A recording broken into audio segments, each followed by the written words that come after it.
बडोद्यामध्ये श्री गणेश हरी सोहनी या स्वामी भक्ताचे 2 लग्न झालेले होते. दुर्दैवाने दुसऱ्या कुटुंबाचे सुद्धा देहावसान झाले. आता त्यांच्या मनात 3रे लग्न करावयाचे विचार येत होते. परंतु जुना अनुभव बघता 3रे लग्न केल्यानंतर काही विपरीत व्हायला नको अशी भीती पण त्यांना वाटत होती. आणि म्हणून आपण स्वामींकडून शब्द सोडून घेऊ, म्हणजे काहीच विपरीत होणार नाही अशी खुणगाठ बांधून ते अक्कलकोट येथे येतात. स्वामींची आज्ञा होकारार्थी असल्यास आपण लग्न करायचे आणि जर स्वामी नाही बोलले तर लग्न करायचे नाही असा निश्चय करून ते स्वामींच्या दर्शनासाठी जातात आणि विनंती करतात. अरे तू लग्न नको करू असे स्वामी त्यांना सांगतात. आणि त्यानंतर स्वामींनी हातात रिकामी चिलीम घेऊन ओढण्याची कृती करून सोहनी यांना स्पष्ट संकेत दिले की लग्न केल्यानंतर काहीतरी विपरीत घडू शकते.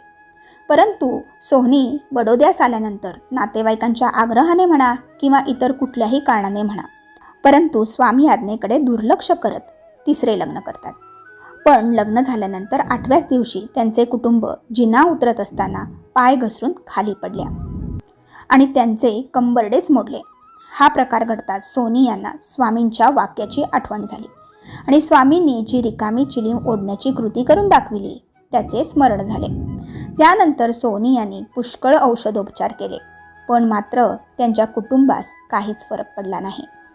कंबर मोडल्यामुळे त्यांची हालत इतकी खराब होती की त्यांना पाटावर बसून इकडे तिकडे न्यावे लागत आणि पुढे जन्मभर त्यांना काहीच फरक पडला नाही. स्वामी आज्ञेचे वेळीच पालन केले असते तर आज आपल्यावर ही वेळ आली नसती याची सोहनी यांना सतत जाणीव होत होती. तर मंडळी, या कथेचा बोध हाच की स्वामी आज्ञेचे पालन करण्यातच आपले कल्याण आहे, हे कायम लक्षात ठेवा. धन्यवाद. श्री स्वामी समर्थ.